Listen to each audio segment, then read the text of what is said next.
Ça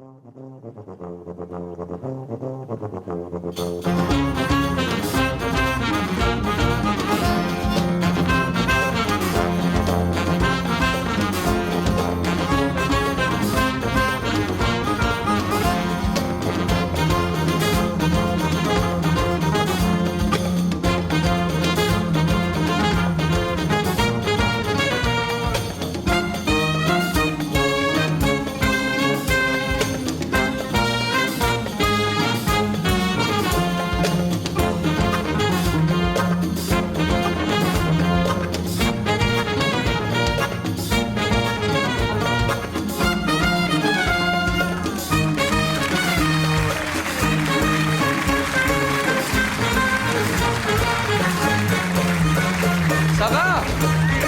Ça va bien? Ça va très bien? Eh bien, moi, ça va pas. Ce matin, je me suis vu. Je m'étais souvent regardé, mais je m'étais jamais vu. Et ce matin, dans la glace, je me suis vu vieux. Je me suis dit, ça va être pas possible. Comment je vais faire à être vieux? J'ai pas l'habitude d'être vieux. C'est pas une habitude qui se prend comme ça du jour au lendemain. Alors t'imagines, je vois passer de belles petites, la conversation, présence, eau chaude, eau froide. Et, bonjour mademoiselle. Bonjour papy, ta gueule. Ah, je le sentais venir, hein. Je le sentais venir, mais c'est venu, c'est là, si ou vieille. On en discutait encore dernièrement avec mon copain Michel au bar, là. Et on se disait que finalement, des vieux, il y en avait de moins en moins. Et notre jeune con, derrière le comptoir qui est chez ses verres, il nous regarde et dit « Oh les papis, c'est vous les vieux. Ta gueule, toi, travaille !» Comment je vais faire? Comment ça va se passer? Comment je vais définir l'histoire, moi? Je suis vieux. J'ai pas eu l'habitude d'être vieux, moi. Alors, qu'est-ce que tu veux? Être vieux. Ça vient doucement. L'avantage, c'est que tu dis mieux les choses, tu vois.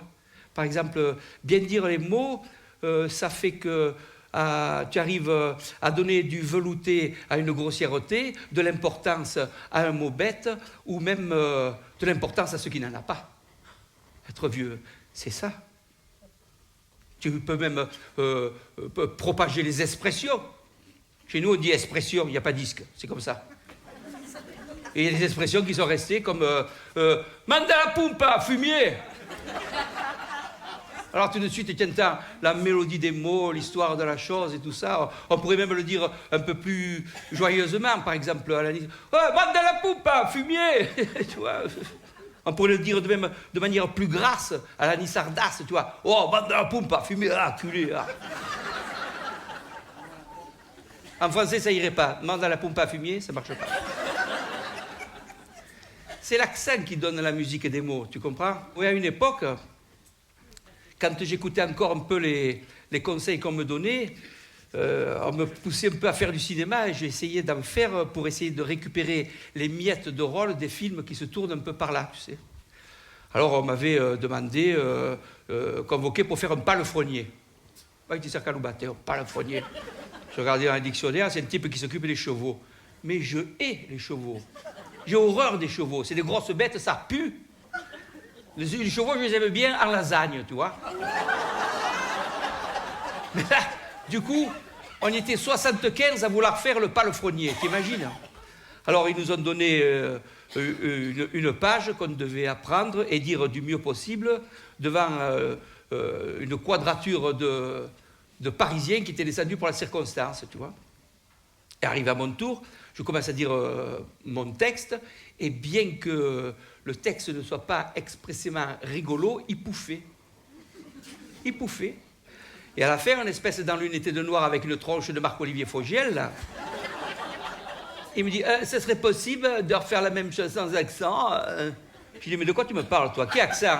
Le tien, le mien, mais je te frappe un culé. » Fin de ma carrière cinématographique. On a eu dans le temps une période pagnolesque où le théâtre et le cinéma, avec des accents fernandéliens, ont fait le tour du drame et de la comédie. Qu'est-ce qu'il en reste? Il en reste que maintenant, on doit parler avec la bouche fine, comme à la télé, tu comprends? L'accent, c'est réservé aux comiques ou aux commentateurs de rugby. L'accent, ça fait rire, ben, tant mieux si l'accent fait rire. L'accent, c'est le fonds de commerce des comiques. Un comique sans accent, c'est un présentateur télé.